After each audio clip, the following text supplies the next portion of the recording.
যদি তোমার জীবনে কোনো দুঃখ থাকে, কোনো সমস্যা থাকে, অথবা তুমি এমন এক দ্বিধার পথে এসে দাঁড়িয়েছ যেখানে দুটি রাস্তা সামনে, কিন্তু বুঝে উঠতে পারছো না কোনটা বেছে নেবে, তাহলে আজকের এই বার্তাটি তোমার জন্য অত্যন্ত গুরুত্বপূর্ণ। আমাদের জীবনে এমন অনেক সময় আসে যখন আমরা দ্বিধায় পড়ে যাই এবং ঠিক সময়ে সঠিক সিদ্ধান্ত নিতে পারি না। এমন পরিস্থিতিতে শ্রীমদ্ভগবদ্গীতার উপদেশে লুকিয়ে থাকে জীবনের প্রতিটি সমস্যার সমাধান। গীতার কথা একবার মন দিয়ে শুনলেই তোমার অস্থিরতা শান্ত হয়ে যাবে, মনে এক অপার্থিব প্রশান্তি ছড়িয়ে পড়বে। বলা হয়, গীতা একবার পড়লেই কিংবা মন দিয়ে শুনলেই পূর্বজন্মের পাপ পর্যন্ত এই জন্মেই নাশ হয়ে যায়। এই মহাগ্রন্থের উপদেশ ভগবান শ্রীকৃষ্ণ নিজে দিয়েছিলেন অর্জুনকে, যা পরবর্তীতে গীতার রূপ নিয়েছে।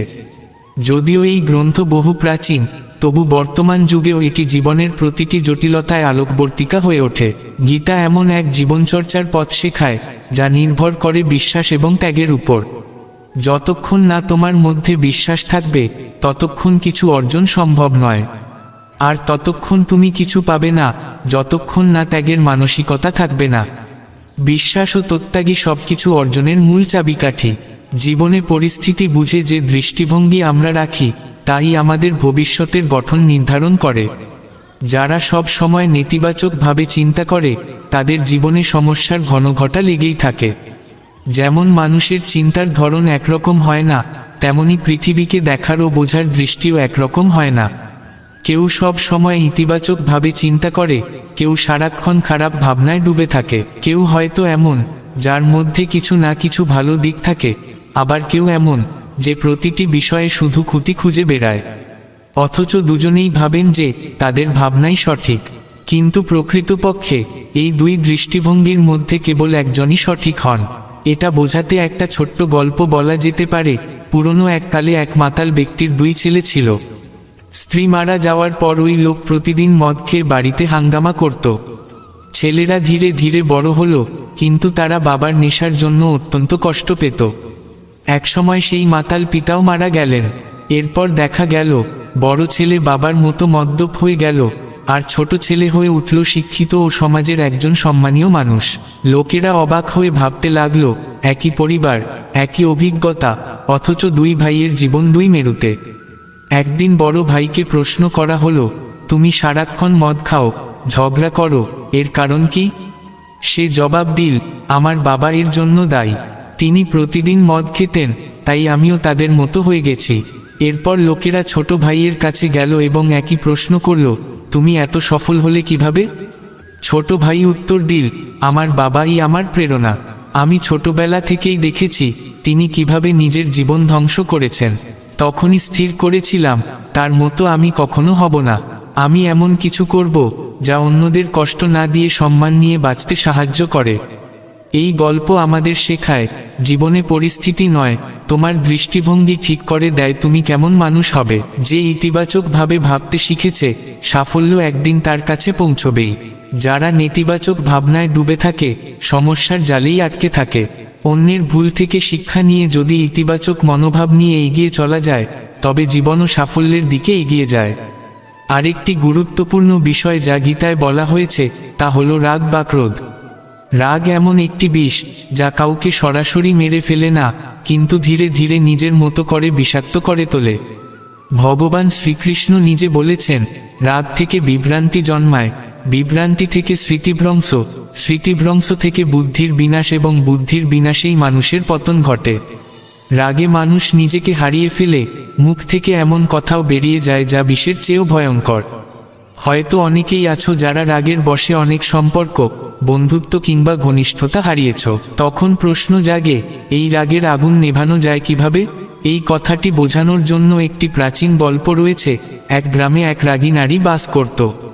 তার স্বভাব এমন ছিল যে সামান্যতেই সে রেগে যেত এবং মুখ দিয়ে যা খুশি বলে ফেলত। এই কারণে তার পরিবার তো বটেই, পুরো গ্রামও ভীষণ বিরক্ত ছিল।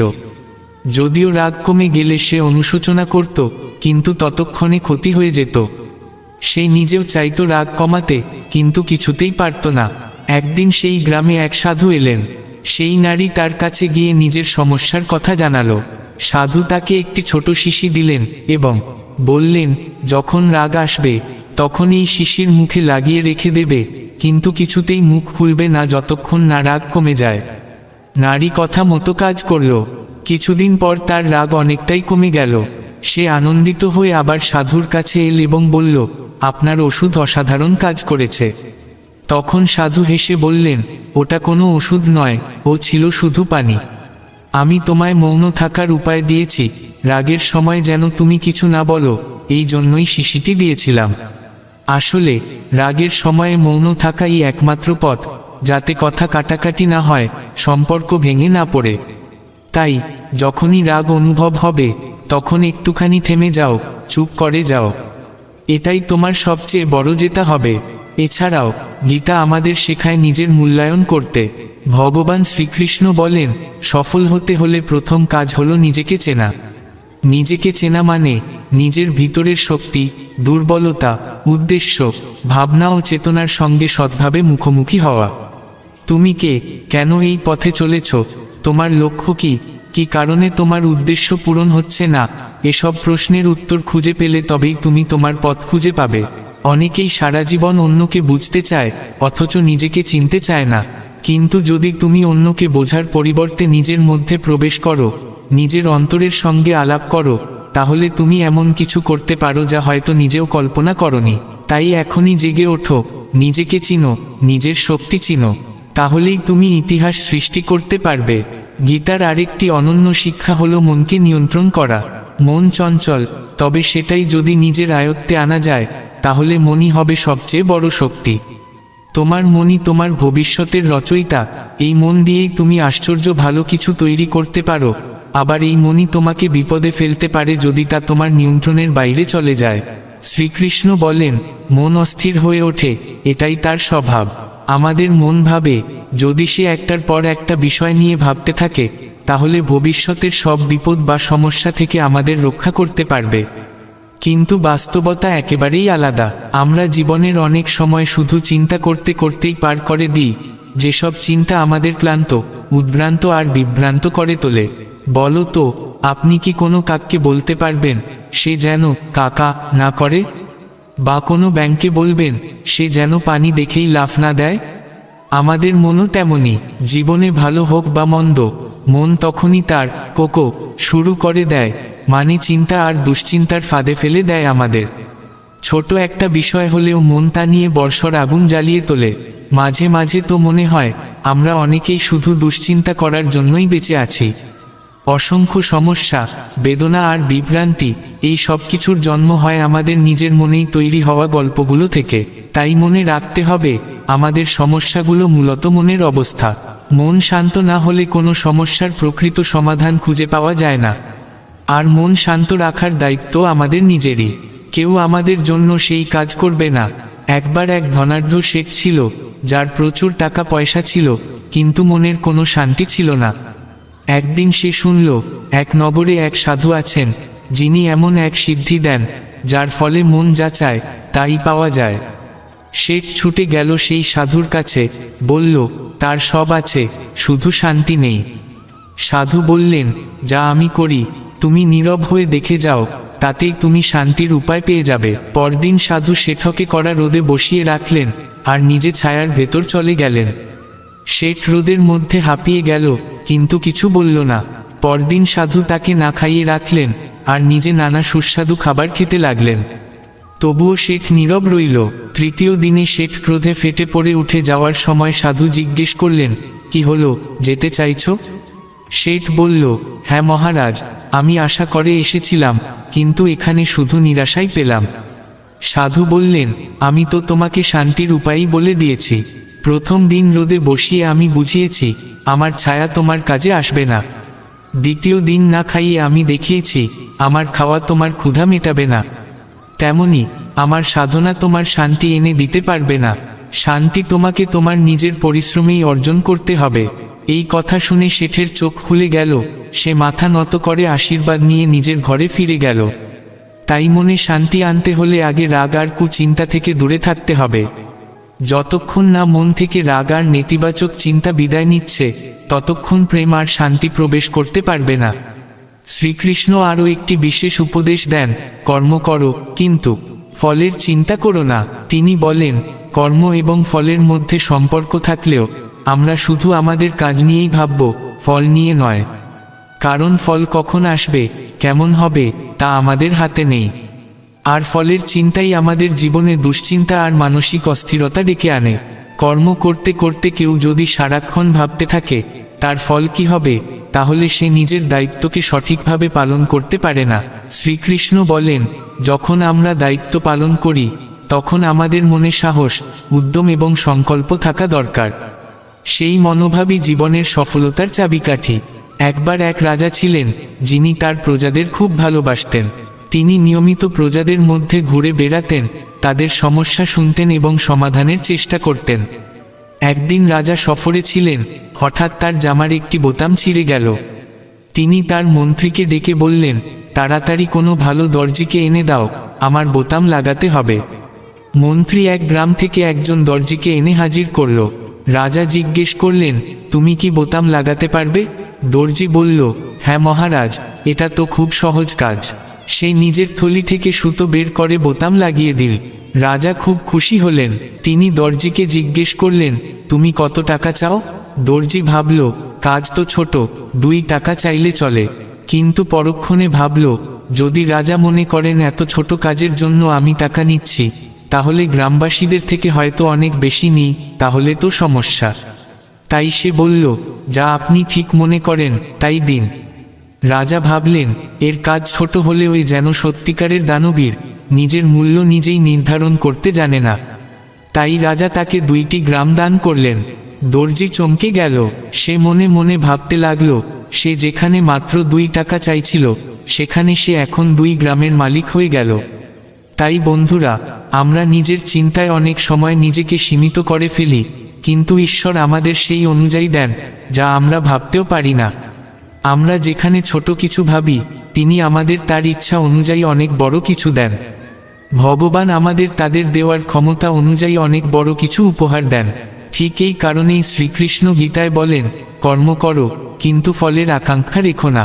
আর এই কথাই এই গল্পের গভীরতম শিক্ষা। শ্রীমদ্ভগবদ্গীতার 6ষ্ঠ উপদেশ হল নিজেকে গড়ে তোলা। শ্রীকৃষ্ণ বলেন, মানুষের জীবন অমূল্য, এ সত্য কেউ অস্বীকার করে না। তবে এই জীবনদায়িনী দেহকে আমরা যতটা সম্মান দেওয়া উচিত ততটা কখনোই দিই না। বাহ্যিক রূপ বা সৌন্দর্য নিয়ে আমরা প্রচণ্ড ব্যস্ত থাকি, অথচ শরীরের ভেতর যিনি অবস্থান করছেন সেই পরমাত্মা, সেই ঈশ্বর এবং তার এই বসবাসের স্থানরূপী মন্দিরের কথা ভাবতেই ভুলে যাই। এই অবচেতনতা আমাদের এমন এক ঘূর্ণিতে টেনে নিয়ে যায় যেখানে শুধুই ভোগের আকাঙ্ক্ষা, যেখানে অন্তরের গঠন নেই, শুধু বাইরের চাকচিক্য। আর এই ভুলের খেসারত দিতে হয় শুধু আমাদের নয়, আমাদের পরিবার, সমাজ, জাতি ও গোটা পৃথিবীকেও। আজকের সবচেয়ে বড় প্রয়োজন যদি কিছু হয়, তা হলো নিজেকে গড়ে তোলা। আমাদের ভাবতেই হবে কিভাবে আমরা নিজের জীবনকে আদর্শময় করব। ঈশ্বর আমাদের শ্রেষ্ঠ রূপে সৃষ্টি করেছেন, কিন্তু কেবল তা মেনে নিলেই তো শ্রেষ্ঠ হওয়া যায় না। আমাদের মন, বাক্য ও কর্ম, এই 3-এর মাধ্যমেও আমাদের শ্রেষ্ঠ হয়ে উঠতে হবে। যতক্ষণ না আমরা নিজেকে ঈশ্বরের এক অণু বা অংশ বলে অনুভব করব, ততক্ষণ আমাদের সত্যিকারের কল্যাণ সম্ভব নয়। আমাদের দেহরূপী মন্দির এবং তার অন্তরে অবস্থানকারী আত্মাকে গুরুত্ব দিতে হবে, তাকে পবিত্র রাখতে হবে, তার প্রতি শ্রদ্ধা রাখতে হবে। আমরা যেমন বাইরের দালানকোঠার নির্মাণ নিয়ে ভাবি, তেমনি যত্ন নিতে হবে নিজের চরিত্র ও অন্তর নির্মাণের। তার জন্য চাই সদ্গুণ, ইতিবাচক চিন্তা, ভালোবাসা ও গ্রহণযোগ্যতা। আমাদের চোখ রাখতে হবে নিজের এবং অন্যের ভিতরকার ভালো গুণের দিকে। আমরা সবাই সেই সর্বশক্তিমান পরমেশ্বরের সন্তান। তার সমস্ত গুণ আমাদের মধ্যেই আছে, শুধু তা জাগিয়ে তোলার প্রয়োজন। সেই গুণগুলোকে সঠিক পথে কাজে লাগিয়ে আমরা নিজেদের নির্মাণ করতে পারি, আর নিজের নির্মাণের মাধ্যমে পরিবার, সমাজ, জাতি এবং এই পুরো বিশ্বেও সত্যিকারের নির্মাণ সম্ভব। চলুন আজকের এই সকালকে নিজের অন্তর্গঠন বা আত্মনির্মাণের প্রথম ভোর হিসেবে গ্রহণ করি। চলুন সর্বপ্রথম আমরা নিজেকে গড়তে শুরু করি। মনে রাখবেন, অসম্ভব ভাবনাটাই হলো সম্ভাবনার পথে সবচেয়ে বড় বাধা। তাই এই ভাবনাকে মন থেকে সরিয়ে দিন। নিজেকে বোঝান, সবই সম্ভব যদি মন থেকে চাও। আপনার পরিচয় শুধু আপনার নাম নয়, আপনার আসল পরিচয় তৈরি হয় আপনার চরিত্র, আপনার কর্ম ও আপনার ব্যবহারে। আর তাই নিজের নির্মাণ ছাড়া এই পথে কোনো বিকল্প নেই। শ্রীমদ্ভগবদ্গীতার সপ্তম উপদেশ হল লক্ষ্যকে সর্বদা মনে রাখা। শ্রীকৃষ্ণ বলেন, কোনো লক্ষ্য স্থির করার আগে নিজেকে 3টি প্রশ্ন করো। তুমি কেন এটা করতে চাও? এর পরিণাম কি হতে পারে? আর তুমি কি এতে সফল হবে? যদি এই 3টি প্রশ্নের উত্তর তোমাকে আত্মবিশ্বাস দেয়, তবেই সেই লক্ষ্যপথে অগ্রসর হও। নিজের লক্ষ্যের পরিকল্পনা কাউকে বলো না, চুপচাপ কাজ করে যাও। যাত্রাপথে বিপত্তি এলে ভয় পেও না, ধৈর্য ধরে এগিয়ে যাও। মনে রেখো, অতীত যেমনই হোক না কেন, ভবিষ্যৎ সবসময় তোমার হাতে। আমাদের আশেপাশে কিছু মানুষ খুব সহজে সাফল্য পেয়ে যায়, আর কিছু মানুষ শত চেষ্টা করেও ব্যর্থ হয়। যারা ব্যর্থ হয় তাদের প্রথম প্রয়োজন নিজের লক্ষ্য স্থির করা, যাতে বোঝা যায় কোন দিকে হাঁটতে হবে। জীবনে সফল হতে হলে লক্ষ্য এমন হওয়া উচিত যা নিজের হৃদয় থেকে আসে, অন্যের দেখাদেখি নয়। তুমি যখন নিজের মতো করে কাজকে বুঝে নিতে শেখো, তখন লক্ষ্য স্থির করাও সহজ হয়ে যায়। স্বপ্ন দেখা ভালো, কিন্তু স্বপ্নকে বাস্তবে রূপ দিতে চাইলে বুঝতে হবে তুমি আসলে কি চাও। লক্ষ্য ঠিক করতে গেলে তা পূরণে তোমার কতটা শক্তি, সময় ও মনোযোগ প্রয়োজন, সেটাও বিচার করতে হবে। সব সময় বড় লক্ষ্য স্থির না করে ছোট ছোট লক্ষ্য নির্ধারণ করো। সেগুলো পূরণ করতে করতে বড় লক্ষ্য নিজের থেকে কাছে চলে আসবে। এই ভাবনাকে সহজভাবে বোঝাতে একটি গল্প বলা যায়। একটা গাধা ছিল, তার একটা স্বপ্ন ছিল। সে চেয়েছিল জীবনে এমন কিছু করুক যাতে সে মারা যাওয়ার পরেও লোকে তাকে মনে রাখে, তার নাম করে। কিন্তু সেই গাধা কাজ করত এক ধনী মালিকের অধীনে। সেই মালিকের লক্ষ্য ছিল নিজেকে অঞ্চলের সবচেয়ে বড় ব্যবসায়ী হিসেবে গড়ে তোলা। এই লক্ষ্য পূরণের জন্য মালিক দিনরাত খাটত এবং গাধার পিঠে বোঝা চাপিয়ে চলত, যাতে বেশি মুনাফা হয়। গাধার মনে ভয় ছিল, যদি কাজ করতে না পারে তবে খাবার জুটবে না। এই ভয়েই সে কখনো মালিককে ছেড়ে যেতে পারেনি। তার গোটা জীবন কেটে যায় মালিকের স্বপ্ন পূরণে শ্রম দিতে দিতে। শেষ বয়সে যখন গাধা আর চলতে পারে না, তখন মালিক তাকে জঙ্গলে ফেলে দিয়ে চলে যায়। গাধা মৃত্যুর মুখে দাঁড়িয়ে নিজের জীবন ফিরে দেখে। সে ভাবে, আমি কি এভাবেই বাঁচতে চেয়েছিলাম? আমার কি নিজের কোনো স্বপ্ন ছিল না?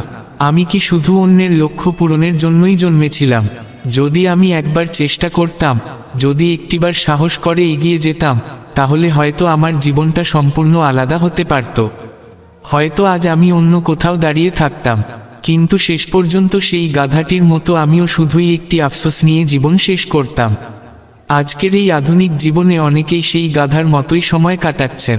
তারা নিজেদের লক্ষ্য পূরণের জন্য নয়, বরং সারা জীবন ব্যয় করছেন অন্যের স্বপ্ন পূরণ করতে করতে। নিজের যোগ্যতা থাকা সত্ত্বেও তারা সন্তুষ্ট থাকেন, নিজেকে বিকশিত করার সাহস দেখান না। যতদিন না আমরা নিজের কথা ভাবি, নিজের লক্ষ্যকে গুরুত্ব দিই এবং তার জন্য কাজ করা শুরু করি, ততদিন পর্যন্ত আমরা আমাদের জীবন নিজেদের মতো করে উপভোগ করতে পারি না। তাই যত তাড়াতাড়ি সম্ভব আমাদের নিজের লক্ষ্য স্থির করে তার দিকে এগিয়ে চলা শুরু করতে হবে।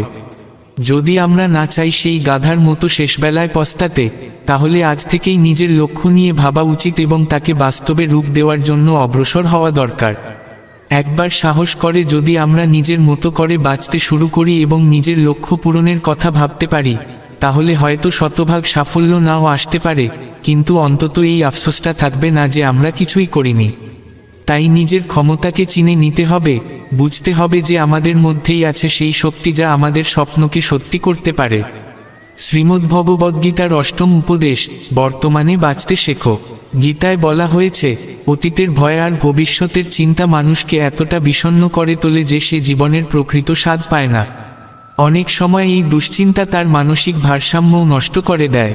ভুলে গেলে চলবে না, অপরাধবোধ ও দুশ্চিন্তা মানুষের স্বাভাবিক অনুভূতি, কিন্তু এগুলোকে মনে পুষে রাখা বা ভাবা যে এগুলো থেকে মুক্তি অসম্ভব, সেটাই সবচেয়ে বড় ভুল। এমন ভাবনা মনের স্থিতিকে ভেঙে দেয় এবং জীবনের সৌন্দর্য নষ্ট করে দেয়। তাই আমাদের চাই নিজের চিন্তার পরিধিকে বিস্তৃত করা। বর্তমানই আমাদের একমাত্র বাস্তব সত্য। অতীতকে ফিরে পাওয়া যায় না, ভবিষ্যৎ সম্পূর্ণ কল্পনার উপর নির্ভরশীল। এই মুহূর্তই আমাদের ভবিষ্যতের জন্মদাতা। তাই আমাদের বর্তমানকে সুন্দর করে গড়ে তুলতে হবে, যাতে আগামীকাল নিজে থেকেই উজ্জ্বল হয়ে ওঠে। আমাদের সময় সীমিত, তাই তা অতীত নিয়ে ভাবতে বা ভবিষ্যতের ভয়কে পুষে রাখতে অপচয় করা যাবে না। একটা পরিকল্পনা তৈরি করতে হবে এবং সেই অনুযায়ী প্রতিদিনের প্রতিটি মুহূর্তকে কাজে লাগাতে হবে। আমরা যা করি ঠিক সেটাই আমাদের আগামী দিনের পরিচয় গড়ে তোলে। বর্তমানে বাঁচতে পারাই সুখ ও সফলতার আসল চাবিকাঠি। আজকের দিনই হলো সেই সঠিক সময়, কারণ আমাদের কাছে এখনই হলো বাস্তব। অতীত আমাদের শিক্ষা দেয়, ভবিষ্যৎ আমাদের লক্ষ্য ঠিক করে দেয়, কিন্তু বর্তমান আমাদের হাতে গড়ে তোলার একমাত্র সুযোগ। চেষ্টা করো যাতে প্রতিটি আজ হয়ে ওঠে পূর্ণ, আনন্দময় ও সার্থক। শ্রীমদ্ভগবদ্গীতার নবম উপদেশ, নিজের উপর বিশ্বাস রাখো। শ্রীকৃষ্ণ বলেন, যতক্ষণ না তুমি নিজেকে বিশ্বাস করছো, ততক্ষণ অন্য কেউ তোমাকে বিশ্বাস করবে না। জীবনে সফল হতে চাইলে নিজের স্বপ্নের পেছনে ছুটতে হবে, নিজের লক্ষ্যকে খুঁজে পেতে হবে, আর তাকে বাস্তবে রূপ দেওয়ার জন্য সদা প্রস্তুত থাকতে হবে। তুমি যত বেশি পরিশ্রম করবে, তত তাড়াতাড়ি স্বপ্ন পূরণের পথ সুগম হবে। যদি তুমি নিজেকে বিশ্বাস করো, তাহলে এই পৃথিবীতে কিছুই অসম্ভব নয়। কিন্তু যদি নিজেকেই বিশ্বাস না করো, তাহলে কোনো লক্ষ্য পূরণ করা সম্ভব নয়। আত্মবিশ্বাস এমন এক শক্তি যা জীবনে অলৌকিক রূপান্তর ঘটাতে পারে। তুমি যা ইচ্ছা করো তাই করতে পারো, শুধু দরকার নিজের ওপর অটুট বিশ্বাস। নিজেকে বিশ্বাস করতে না পারা মানে ভেতরে ভেতরে একরকম ভয় লালন করা। একবার ভেবে দেখো, পর্বতারোহী কিংবা ক্রীড়াবিদরাও তো আমাদেরই মতো সাধারণ মানুষ। তাহলে তারা এত কঠিন লক্ষ্য কিভাবে অর্জন করে?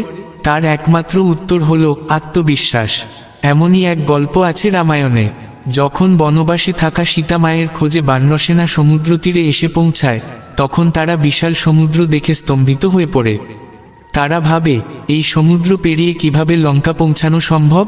তখন অঙ্গদ বলে, আমি হয়তো এক লাফে লঙ্কায় পৌঁছে যেতে পারবো, কিন্তু ফিরে আসতে পারবো কি না তা নিয়ে সন্দেহ আছে।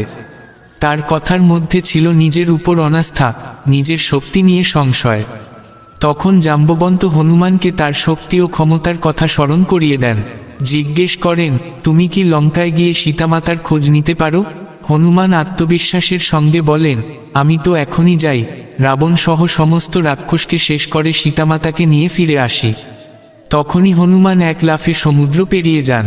পথে নানা বাধা আসে, নানা শক্তি তাকে থামাতে চায়, কিন্তু তার আত্মবিশ্বাসে এতটুকুও চির ধরেনি। তিনি পৌঁছে যান লঙ্কায়, বহু রাক্ষসকে পরাজিত করে আশোকবনে সীতামাতার দর্শন করেন এবং সফলভাবে ফিরে আসেন। বন্ধুরা, জীবনে যখন আমরা কোনো উচ্চতর লক্ষ্যপথে এগোতে চাই, তখন ভয় বা সংশয় আসবেই। কিন্তু সেগুলোর মুখোমুখি হতে গেলে চাই মনের দৃঢ় বিশ্বাস, চাই নিজের প্রতি নিঃসন্দেহ আত্মবিশ্বাস। যত বেশি সাহসের সঙ্গে আমরা এগিয়ে যাব, ততই আমাদের আত্মবিশ্বাস দৃঢ় হবে এবং যে কোনো লক্ষ্য আমাদের নাগালের মধ্যে চলে আসবে। শ্রীমদ্ভগবদ্গীতার দশম উপদেশ, সঙ্গের প্রভাব। শ্রীকৃষ্ণ বলেন, কার সঙ্গে তুমি চলছো সেটা সবকিছু পাল্টে দিতে পারে। সঙ্গ বদলে দেয় আমাদের হাঁটার ধরন, কথা বলার ভঙ্গি, খাওয়া দাওয়ার অভ্যেস, এমনকি পোশাক পর্যন্ত। একজন মানুষ কোন পরিবেশে আছে, কাদের সঙ্গে আছে, এটাই ঠিক করে দেয় তার ভবিষ্যৎ কেমন হবে। তাই জীবনে সঙ্গ নির্বাচন সবচেয়ে গুরুত্বপূর্ণ। যে সঙ্গ তোমাকে উন্নতির দিকে টেনে নেয়, তাকে আঁকড়ে ধরো, আর যে সঙ্গ তোমাকে তোমার লক্ষ্য থেকে সরিয়ে দেয়, তাকে পরিহার করাই শ্রেয়। ভালো মানুষদের সান্নিধ্যে থাকলে আমাদের মন ও চরিত্র তাদের মতোই সুন্দর হয়ে ওঠে। যেমন খরবুজা খরবুজার পাশে পড়ে রং পাল্টায়, তেমনি মানুষের মনও আশেপাশের প্রভাব থেকে পালাতে পারে না। ভালো সঙ্গ আমাদের মহৎ করে, আর খারাপ সঙ্গ ধ্বংসের দিকে নিয়ে যায়। ভালো সঙ্গ এমন এক পারস পাথরের মতো, যার ছোঁয়ায় লোহাও সোনা হয়ে যায়। সেই রকমই, যখন কোনো দুষ্ট ব্যক্তি ভালো মানুষের সাহচর্যে আসে, তখন তার মধ্যেও পরিবর্তন আসে। কিন্তু যদি কেউ খারাপ সঙ্গ পায়, তাহলে তার জীবনও নরকসম হয়ে যায়। একবার এক গুরু তার শিষ্যদের নিয়ে একটি বাগানে ঘুরছিলেন। পথে তিনি ভালো সঙ্গের গুরুত্ব নিয়ে বলছিলেন, কিন্তু শিষ্যরা ঠিকমতো বুঝতে পারছিল না। তখন গুরুজি চারপাশে চোখ ঘোরালেন এবং একটি ফুলে ভরা গোলাপ গাছ দেখতে পেলেন। তিনি পাশে দাঁড়ানো এক শিষ্যকে বললেন, এই গাছটার নিচ থেকে একটু মাটি নিয়ে এসো। শিষ্য সেই মাটি নিয়ে আসার পর গুরুজি বললেন, এটা আমার জন্য নয়, তুমি এই মাটিটা একবার গন্ধ করে দেখো। শিষ্য মাটিটা গন্ধ নিয়ে বলল, গুরুজি, এতে তো দারুণ গোলাপের সুবাস পাচ্ছি। তখন গুরু বললেন, জানো কেন এই মাটিতে এত সুন্দর গন্ধ? কারণ এই মাটির ওপর গোলাপের পাপড়ি প্রতিদিন পড়ে। সেই পাপড়ির সুবাস এই মাটির মধ্যে মিশে গেছে। যেমন এই মাটিতে গোলাপের ঘ্রাণ এসে গেছে, তেমনি জীবনের চলার পথে যার সঙ্গ আমরা গ্রহণ করি তার প্রভাবও আমাদের ভিতরে এসে যায়। ঠিক তেমনি যার সঙ্গে আমরা থাকি তার গুণ বা দোষ ধীরে ধীরে আমাদের ভিতর ঢুকে পড়ে। এই জন্যেই জীবনে সবসময় ভালো মানুষের সঙ্গে থাকা উচিত, যাতে আমরা নিজেরাও একদিন ভালো মানুষ হয়ে উঠতে পারি। ভগবদ্গীতার আরেকটি গভীর উপদেশ হল, অপূর্ণ জ্ঞান বিপজ্জনক। শ্রীকৃষ্ণ বলেন, জ্ঞানী ও অজ্ঞানী মানুষকে বোঝানো যায়, কিন্তু যে মানুষ অর্ধেক জানে তাকে বোঝানো এমনকি ব্রহ্মার পক্ষেও সম্ভব নয়। অপূর্ণ জ্ঞান কেবল বিভ্রান্তি আনে, কোনো উপকারে আসে না। অনেক সময় তা কারো জীবনের সর্বনাশও করে দিতে পারে। একবার এক ধনী বণিক ব্যবসায় সফলতার শিখরে উঠেছিল। সে ভাবল আশপাশের গ্রামেও ব্যবসা ছড়িয়ে দেবে। এমন সময় একজন লোক এসে বলল, আমি তোমার সঙ্গে অংশীদার হতে চাই। ধনী লোকটি ভাবল, কাজ বাড়ছে, একজন সঙ্গী দরকারি, তাই তাকে সঙ্গী করে নিল। সেই নতুন লোকটি খুব পরিশ্রমী ছিল। দুজনের চেষ্টায় ব্যবসা দ্রুত বাড়ল। একদিন এক পুরনো বন্ধু সেই বণিকের কাছে এল। সে নতুন অংশীদারকে দেখে চিনে ফেলল। সে জানত লোকটি চতুর, ধোঁকাবাজ এবং শেষে প্রতারণা করে পালিয়ে যায়। কিন্তু সে নিজেকে শাস্ত্রজ্ঞ মনে করত। সে শাস্ত্রে পড়েছিল, কারো সম্বন্ধে খারাপ কিছু বলা পাপ। তাই সে বন্ধুকে কিছু না বলে শুধু বলল, তোমার নতুন সঙ্গী খুব পরিশ্রমী ও সবার বিশ্বাস জিতেছে। কিছুদিনের মধ্যে সেই নতুন অংশীদার বণিকের পূর্ণ বিশ্বাস অর্জন করে। বণিক নিজের ধনের চাবিও তার হাতে তুলে দেয়। এক রাতে সে সব টাকা নিয়ে পালিয়ে যায়। পরদিন যখন বণিক জাগে, দেখে সব কিছু উধাও। সে দৌড়ে তার বন্ধুর কাছে যায় এবং সব কিছু বলে। বন্ধু তখন বলল, আমি তো আগে থেকেই জানতাম সে একজন চোর। তখন বণিক রেগে গিয়ে বলল, যদি জানতেই তাহলে আগে বলনি কেন? আমার সব শেষ হয়ে গেল। বন্ধু বলল, আমি কারো নিন্দা করি না, শাস্ত্রে পড়েছি নিন্দা করা পাপ। বণিক কষ্টভরা কণ্ঠে বলল, তোমার এই অপূর্ণ জ্ঞান আমাকে ধ্বংস করল। এই গল্প আমাদের শেখায়, জ্ঞানের একটা টুকরো না জেনে শুধু একটি কথা মেনে চললে অনেক বড় ক্ষতি হতে পারে। তাই জীবনে কখনোই অপূর্ণ জ্ঞানে বিভ্রান্ত হওয়া উচিত নয়। জ্ঞান থাকলে তাকে সম্পূর্ণভাবে গ্রহণ করা দরকার। ভগবদ্গীতার আরও একটি মূল্যবান শিক্ষা হল, কে আমাদের বন্ধু আর কে শত্রু তা বোঝার ক্ষমতা অর্জন করা। শ্রীকৃষ্ণ বলেন, সফল হতে চাইলে এমন বন্ধু দরকার যারা আমাদের এগিয়ে যেতে উৎসাহ দেয়। আর যদি নিজেকে আরও শীর্ষে দেখতে চাই, তাহলে এমন শত্রুও দরকার যারা আমাদের বাধা দেয়, কারণ তখন আমরা নিজেকে প্রমাণ করার জন্য আরও বেশি পরিশ্রম করি। তাই কারো শত্রুতা আমাদের শক্তির উৎস হয়ে উঠতে পারে। যতদিন না আপনি শত্রুর দুর্বলতা বুঝতে পারেন, ততদিন তার সঙ্গে বন্ধুত্বই ভালো, যাতে আপনি তার অভ্যন্তরের কৌশল জানতে পারেন। শ্রীকৃষ্ণ বলেন, যারা খারাপ চিন্তা করে, দৃষ্টিভঙ্গি অসৎ, চরিত্র কলুষিত এবং দুর্বৃত্তদের সঙ্গে থাকে, তাদের বন্ধু হিসেবে কখনোই গ্রহণ করা উচিত নয়।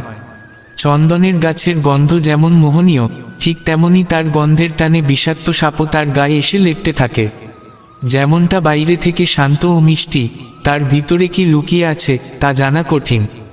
তাই শ্রীকৃষ্ণ বলেন, যারা সামনে প্রশংসা করে আর পেছনে অপবাদ দেয়, তাদের থেকে সাবধান থাকতে হবে। এদের বন্ধুত্ব শত্রুর থেকেও বিপজ্জনক, কারণ তারা সুযোগ পেলেই আঘাত করে। একবার দুই বন্ধু, রাহুল আর কেশব, পথে হাঁটছিল। তারা খুব ঘনিষ্ঠ বন্ধু ছিল, কিন্তু হঠাৎ করে রাহুল ও কেশব একসময় এক বিষয়ে তর্কে জড়িয়ে পড়ে। সেই উত্তপ্ত মুহূর্তে রাহুল কেশবকে একটি চড় মারে। কেশব চুপচাপ থেকে কিছু না বলে মাটিতে লিখে দেয়, আজ আমার বন্ধুর চড়ে আমি ব্যথা পেয়েছি। এরপর 2 দিন পর তারা আবার দেখা করে এবং ঠিক করে নদীতে স্নান করতে যাবে। পরদিন সকালে তারা নদীর ধারে পৌঁছায় এবং জলখেলায় মেতে ওঠে। সেই সময় কেশবের পা পিছলে যায় এবং সে জলে ডুবে যেতে থাকে। রাহুল সঙ্গে সঙ্গে এগিয়ে গিয়ে নিজের প্রাণপণ চেষ্টায় কেশবকে বাঁচিয়ে ফেলে। এই ঘটনার পর কেশব একটি পাথরের গায়ে খোদাই করে লেখে, আজ আমার প্রিয় বন্ধু আমাকে মৃত্যুর হাত থেকে বাঁচিয়েছে। রাহুল তখন কেশবকে জিজ্ঞেস করে, যখন আমি তোমাকে চড় মেরেছিলাম তুমি তা মাটিতে লিখলে, আর আজ যখন আমি তোমায় বাঁচালাম তুমি তা পাথরে খোদাই করলে, এটা কেন? কেশব শান্তভাবে উত্তর দেয়, যখন কোনো প্রিয়জন আমাদের কষ্ট দেয় বা কিছু ভুল করে ফেলে, তখন সেই কথাগুলো আমাদের হৃদয় না রেখে বালির মতো উড়িয়ে দেওয়া উচিত, যেন বাতাস এসে তা মুছে নিয়ে যায়। কিন্তু যখন কোনো প্রিয়জন আমাদের জন্য ভালো কিছু করে, তখন তা পাথরে খোদাই করে রাখতে হয়, যাতে সময়ের ঝড়েও সেই স্মৃতি মুছে না যায়। বন্ধুত্ব যেখানে থাকে, ভালোবাসাও সেখানে বাস করে। আর ভালোবাসা থাকলে মাঝে মাঝে মতবিরোধ, ঝগড়া বা আঘাত আসতেই পারে। যদি সেই ক্ষণিকের রাগকে আমরা হৃদয়ে ধরে রাখি, তাহলে বন্ধুত্ব বা সম্পর্ক কখনোই টিকে থাকতে পারবে না। এক বন্ধু আপনাকে রাগ করে আঘাত করতেও পারে, আবার আপনার জন্য নিজের জীবন ঝুঁকিতে ফেলে লড়তেও পারে। একদিকে যেমন তার ভুলগুলিকে উপেক্ষা করতে হবে, তেমনি অন্যদিকে তার ভালোবাসা, সাহস আর আত্মত্যাগকে চিরকাল মনে রাখতে হবে। শ্রীমদ্ভগবদ্গীতার 13 অধ্যায়ে শ্রীকৃষ্ণ বলেন, জীবনের পথে আমাদের নিজেদের ধর্ম বা কর্তব্য অনুসারে কাজ করা উচিত। যদি কোনো শিশু ছাত্র হয়, তবে তার প্রকৃত ধর্ম হচ্ছে পড়াশোনায় মনোনিবেশ করা। একজন সৈনিকের ধর্ম হচ্ছে মাতৃভূমির রক্ষা করা। একজন রাজার কর্তব্য তার প্রজাদের সুরক্ষা নিশ্চিত করা। পিতামাতার ধর্ম সন্তানের প্রতি ভালোবাসা ও দায়িত্ব পালন করা, এবং সন্তানদের ধর্ম তাদের বৃদ্ধ মা বাবার সেবা ও শ্রদ্ধা করা। একজন শাসকের ধর্ম হল অন্যায় অত্যাচার থেকে জনগণকে রক্ষা করে ন্যায় বিচার প্রতিষ্ঠা করা। এই পৃথিবীর ভারসাম্য তখনই রক্ষা পাবে, যখন প্রত্যেকেই নিজের নিজস্ব দায়িত্ব ও কর্তব্য নিষ্ঠার সঙ্গে পালন করবে। তখন সমাজে না কেউ অশান্ত হবে, না কারো মধ্যে অসন্তোষ থাকবে। এই ধারাই এক সুস্থ সমাজ গঠনের ভিত্তি। শ্রীকৃষ্ণ গীতার 14 উপদেশে বলেন, এই জগতে অধিকাংশ মানুষ ধ্বংস হয় নিজেদের অহংকারের কারণে। তারা বিশ্বাস বা শ্রদ্ধাকে নয়, নিজের অহংবোধকে বেশি মূল্য দেয়। সেই আমি সব জানি, এই মনোভাবই তাদের বড় হতে দেয় না। একজন অহংকারী মানুষের জগৎ তার নিজের মধ্যেই সীমাবদ্ধ থাকে। সে শুধু নিজের কথাই ভাবতে থাকে, ফলে ধীরে ধীরে একা হয়ে পড়ে। আমার মা প্রায়ই বলতেন, জীবনে যতই উপরে ওঠো, যত বড়ই হও, একটা কথা সবসময় মনে রেখো, তোমার সফলতা যেন কখনো তোমার মাথার ভেতর গিয়ে বসে না যায়। কারণ অহংকারের ঘর সবসময়ই শূন্য থাকে। একজন গর্বিত মানুষের পাশে কেউ থাকতে চায় না, কারণ সে নিজেকে বড় করে তুলতে অন্যদের ছোট করতে চায়। মানুষের হওয়া উচিত একটি আমগাছের মতো, যার ডালে যত বেশি পাকা ফল ধরে, সেই ডাল তত বেশি নত হয়। অর্থাৎ সফলতা যত বেশি হবে, তত বেশি বিনয় আসা উচিত। প্রকৃত সাফল্য তখনই অর্থবহ হয়ে ওঠে, যখন সে আমাদের ভিতর বিনয় ও নম্রতা জাগিয়ে তোলে। নিজের কৃতিত্ব নিয়ে গর্ব করা যায়, কিন্তু অহংকার নয়। পরিশ্রম করে অর্জিত সফলতা থেকে আসে এক শান্ত, প্রশান্ত তৃপ্তি, এটাই গর্ব। কিন্তু যখন সেই তৃপ্তি নিজেকে অন্যদের উপরে ভাবতে শেখায়, তখন তা অহংকারে রূপ নেয়। আমাদের মধ্যে অনেকেই ভাবে, আমরা সব কিছু জানি, অথচ বাস্তবতা হলো, আমরা যতই জানি না কেন, সব কিছু জানা কখনো সম্ভব নয়। যেদিন কেউ নিজেকে সবজান্তা ভাবতে শুরু করে, সেদিন থেকেই তার পতনের শুরু। একজন অহংকারী ব্যক্তি তার জীবনে বেশি দূর এগোতে পারে না, কারণ তার দৃষ্টিভঙ্গি সব সময় আমি জানি, আমিই ঠিক, এই আবরণে ঢাকা থাকে। যদি অহংকার একবার মনের মধ্যে গেঁথে বসে, তাহলে আপনি যত দ্রুত সাফল্যের সিঁড়ি বেয়ে উঠেছেন, ঠিক তত দ্রুতই সেখান থেকে নিচে নেমেও পড়বেন। শ্রীমদ্ভগবদ্গীতার 15 উপদেশ। শ্রীকৃষ্ণ বলেন, পরিবর্তনই জীবন। জীবনে যে ব্যক্তি পরিবর্তনকে স্বাগত জানাতে ভয় পায়, সে কখনো সত্যিকার অর্থে এগিয়ে যেতে পারে না। কারণ পরিবর্তন সবসময় একটি নতুন দিক নিয়ে আসে এবং সেই দিকটি শেষ পর্যন্ত মঙ্গলময়ই হয়। যদি জীবনে কোনো পরিবর্তন না আসে, তাহলে আমরা যেখানে আছি সেখানেই স্থির হয়ে পড়ে থাকব, আর কখনো সামনে এগোতে পারব না। কখনো কখনো এই পরিবর্তন আমাদের অস্বস্তি দেয়, যন্ত্রণা দেয়, কিন্তু সেই কষ্ট চিরস্থায়ী হয় না। সময়ের সঙ্গে সঙ্গে সেগুলো মুছে যায় এবং পরিবর্তনের ফলস্বরূপ এক সময় সুখ এসে ধরা দেয়। তুমি কি কখনো নদীর জলকে পচতে দেখেছ? কখনো না, কারণ নদী সবসময় বয়ে চলে, প্রবাহিত হয়, নিজেকে পরিবর্তিত করে চলে। কিন্তু একটি পুকুরের জল যখন স্থির থাকে, পরিবর্তনের কোনো ছোঁয়া পায় না, তখন ধীরে ধীরে তা নোংরা হয়ে যায়। মানুষের জীবনও ঠিক সেই রকম। যদি পরিবর্তন থেমে যায়, তবে জীবনও থেমে যায়। পরিবর্তন না থাকলে আমাদের অস্তিত্বই হারিয়ে যাবে। শ্রীমদ্ভগবদ্গীতার ষোড়শ উপদেশে শ্রীকৃষ্ণ বলেন, আলস্য মানুষের সেই শত্রু যে তাকে সাফল্য থেকে দূরে সরিয়ে রাখে। যদি তোমার জীবনে সফল হতে চাও, তবে সর্বপ্রথম তোমাকে নিজের আলস্যকে বিদায় জানাতে হবে। যারা শুধু আরামের মধ্যে থাকতে চায়, যারা কখনো নিজের সীমানা ছেড়ে বেরোতে চায় না, তারা জীবনে বড় কিছু অর্জন করতে পারে না। আলস্য আর ভয়, এই দুটি জিনিস মানুষকে তার স্বপ্নের কাছাকাছিও যেতে দেয় না। একটি তাকে শুরু করতে দেয় না, আর অন্যটি তাকে মাঝপথে থামিয়ে দেয়। তাই যদি তুমি তোমার লক্ষ্যকে বাস্তব করতে চাও, তাহলে নিজের ভয় এবং আলস্যকে দূরে সরিয়ে দাও। শ্রীকৃষ্ণ গীতার সপ্তদশ উপদেশে বলেন, সঠিক সময়ের অপেক্ষা করাটা নির্বুদ্ধিতা। তিনি অর্জুনকে বলেন, কোনো কাজ শুরু করার জন্য একমাত্র উপযুক্ত সময় হচ্ছে যখন তুমি শুরু করার সিদ্ধান্ত নাও।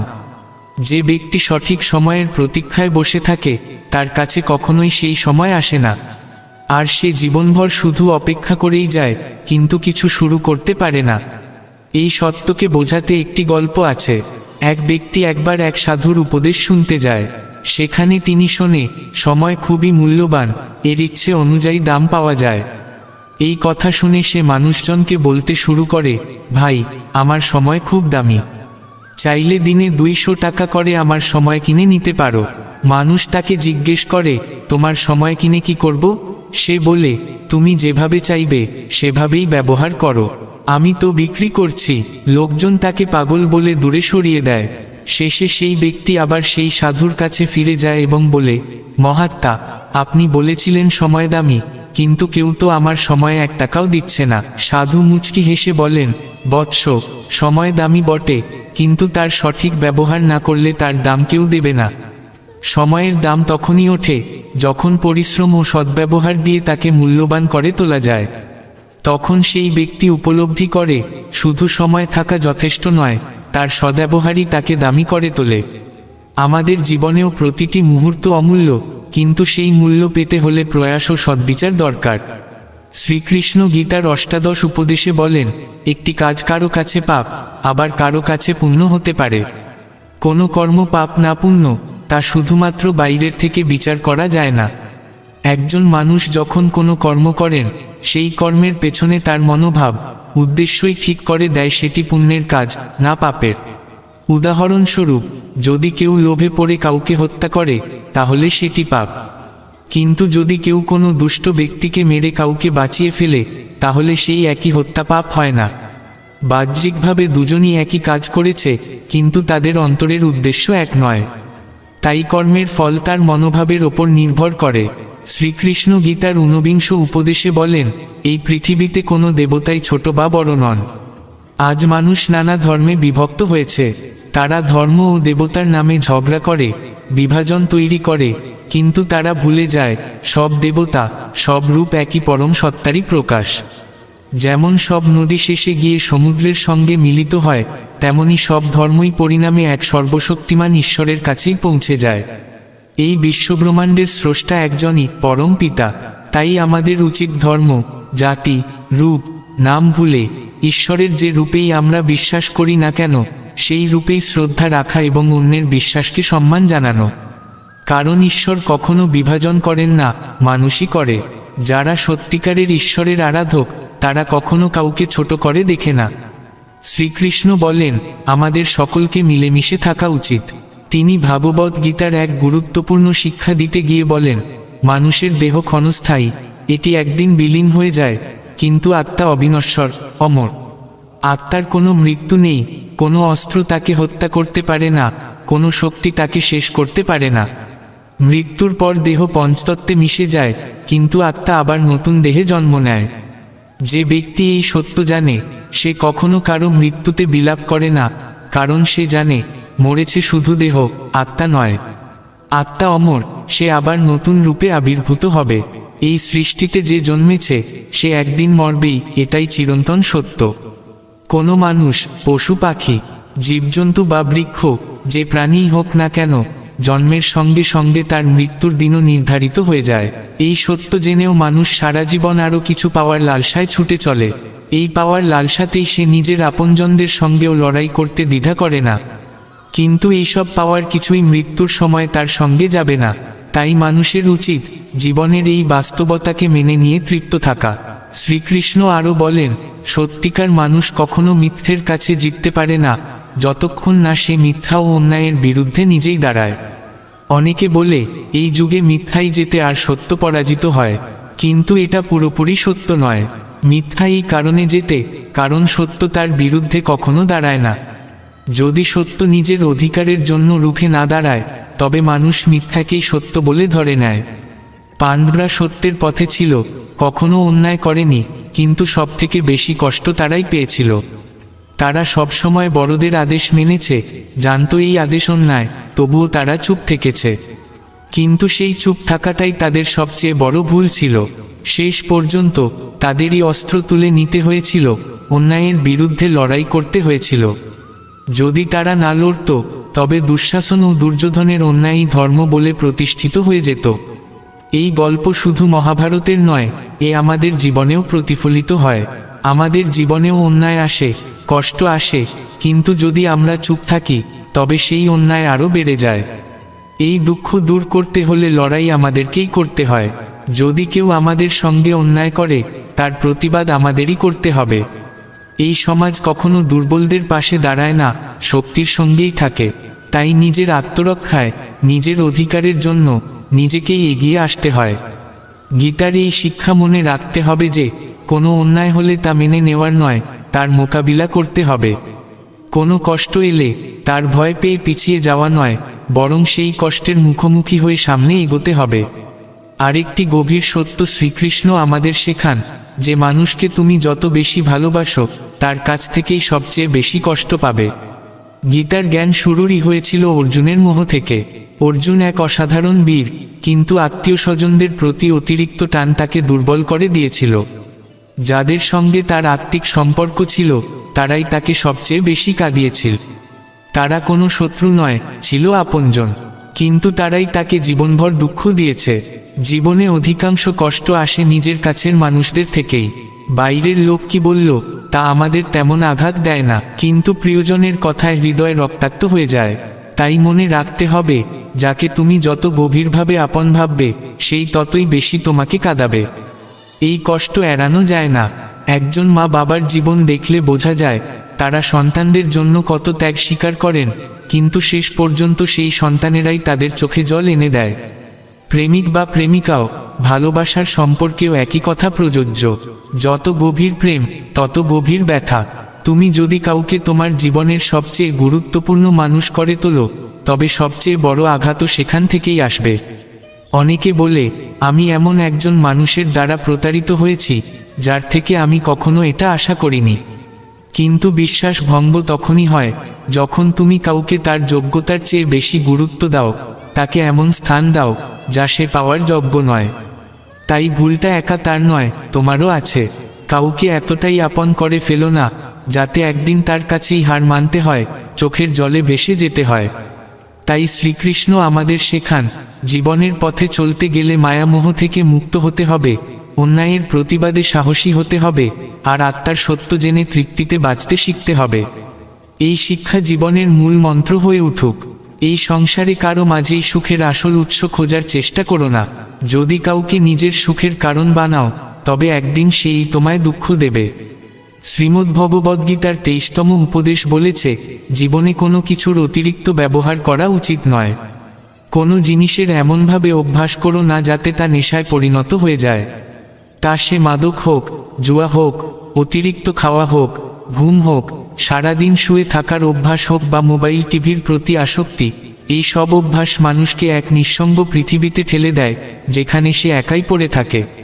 তুমি খেয়াল করলে দেখবে যে কোনো মানুষ কোনো কিছুর প্রতি প্রবলভাবে অভ্যস্ত হয়ে পড়ে সে ধীরে ধীরে নিজের ভেতরেই হারিয়ে যেতে শুরু করে। অনেকেই মোবাইলে এত ডুবে থাকে যে তাদের খেয়ালই থাকে না বাইরের জগতে কি ঘটছে, পাশে কে আছে। ব্যবহার আর আসক্তির মধ্যে আকাশ পাতাল ফারাক আছে। মোবাইল তৈরি হয়েছিল সময় বাঁচানোর জন্য, কিন্তু যদি তুমি সব সময় মোবাইলে ডুবে থাকো তাহলে জীবনের গুরুত্বপূর্ণ কাজগুলো কখন করবে? শুধু মোবাইল নয়, যে কোনো অভ্যাসই যদি তোমার উপর আধিপত্য বিস্তার করে তাহলে তুমি তার গোলাম হয়ে যাও। তখন সেটা তোমার মালিক হয়ে ওঠে আর তুমি হয়ে পড়ো তার দাস। এই আসক্তি শুধু জড় বস্তুর ক্ষেত্রেই নয়, যদি কোনো মানুষের অভ্যাস হয়ে যাও আর সে তোমার জীবন থেকে সরে যায়, তাহলেও তুমি অস্থির হয়ে পড়বে। তাই মনকে এমনভাবে গড়ে তোলো যাতে কোনো কিছুর আসক্তি না তৈরি হয়। মানুষ তখনই আসক্ত হয় যখন তার মন দুর্বল হয়ে পড়ে। যদি তুমি মনকে নিয়ন্ত্রণ করতে পারো, তবে কেউই তোমার উপর নিয়ন্ত্রণ বিস্তার করতে পারবে না। শ্রীমদ্ভগবদ্গীতার 24তম উপদেশ আমাদের শেখায়, জীবনে যখন কঠিন সময় আসে, যখন কেউ পাশে থাকে না, তখন অন্তর থেকে ঈশ্বরের কাছে প্রার্থনা করো। শ্রীকৃষ্ণ বলেছিলেন, যে আমার উপর নির্ভর করে, আমি তার প্রয়োজন পূরণ করি, তার দুঃখ দূর করতে সাহায্য করি। অনেকেই এসব কথাকে অমূলক ভাবে, কিন্তু যারা কঠিন সময়ে অন্তর দিয়ে প্রার্থনা করে, তারা জানে এই প্রার্থনার আসল মানে কি। যারা সত্যিকার কষ্টের মাঝে দাঁড়িয়ে প্রার্থনা করেছে, তারা অনুভব করেছে কোনো না কোনোভাবে ঈশ্বর সাহায্য করেছেন। হয়তো কেউ এসে সহানুভূতির হাত বাড়িয়েছে, হয়তো একেবারে অচেনা কেউ এসে এক অসম্ভব সমস্যার সমাধান করে দিয়েছে। যাকে আমরা অলৌকিক বলি, তা আসলে সেই আন্তরিক প্রার্থনার ফল। প্রার্থনা মানে হাত পেতে কিছু চাওয়া নয়, বরং ঈশ্বরের কাছে শক্তি চাওয়া, যাতে জীবনের কষ্টগুলো পার করে এগিয়ে যাওয়া যায়। কখনো কখনো ঈশ্বর এমনভাবে সাহায্য করেন যেমনটা আমরা কল্পনাও করতে পারি না। তাই জীবনের কোনো কঠিন মুহূর্তে নিজেকে একা ভাবো না, অন্তর থেকে ঈশ্বরকে ডাকো। তিনি কোনো না কোনো রূপে, কোনো না কোনোভাবে তোমার পাশে থাকবেনই। শ্রীমদ্ভগবদ্গীতার 25তম উপদেশ অনেকেই জানে, কিন্তু বুঝে খুব কম। বলা হয়, কর্ম কর, ফলের চিন্তা করো না। এর মানে এই নয় যে যা খুশি তাই করে যাও, অন্যায় করো, পাপ করো আর ভাবো যা হবে দেখা যাবে। গীতায় তা বলা হয়নি। এই উপদেশের গভীর মানে হলো, তুমি যদি কারো জন্য কিছু করো, তবে তার থেকে কোনো প্রত্যাশা রেখো না, কারণ প্রত্যাশাই দুঃখের মূল। তুমি যদি ভাবো, আমি তো এর জন্য এত কিছু করেছি, এখন সে আমার পাশে থাকবে, কিন্তু যখন সে তোমার দুর্দিনে কিছুই না করে, তখন তোমার হৃদয় ভেঙে যায়। এই পৃথিবী এমনই, তুমি যতই ভালো হও, কেউ তোমার ভালো মানুষকে মনে রাখবে না। যাকে তুমি নিজের ভাবো, সে হয়তো তোমার যন্ত্রণায় এক ফোঁটা কান্নাও ফেলবে না। তাই গীতায় স্পষ্টভাবে বলা হয়েছে, তোমার অধিকার শুধু কর্ম করার উপর, ফল কি হবে তা তোমার হাতে নেই। তুমি যদি ভালো কর্ম করে যাও, তার ফল একদিন ঠিকই আসবে। যদি কেউ অন্যায় করে, তার ফল তাকেও একদিন ভোগ করতেই হবে। জীবনের একটা সময় আসে যখন মানুষ উপলব্ধি করে, যাদের সে সবচেয়ে বেশি গুরুত্ব দিয়েছে, তারা তার জীবনে আদৌ কোনো মূল্য রাখেনি। যাদের জন্য তুমি সব করো, তারা অনেক সময় খেয়ালই করে না তুমি কোন দুঃখে আছো। তাই জীবনে কাউকে অতিরিক্ত গুরুত্ব দিও না। হ্যাঁ, সম্মান দাও, কিন্তু কাউকে এমনভাবে জায়গা দিও না যে কাল তোমার হৃদয়কে আঘাত করে বসে। গীতায় বলা হয়েছে, জীবনে কখনোই কারো উপর নির্ভর করে বসে থেকো না। এই মানুষটা আমার জন্য সব করবে, কঠিন সময়ে আমার পাশে থাকবে, এসব ভাবনা তোমায় কেবল একা করবে। এই দুনিয়ায় কেউ কারো আপন নয়। প্রতিদিন আমরা শুনি, আপনজনই শত্রু হয়ে উঠেছে।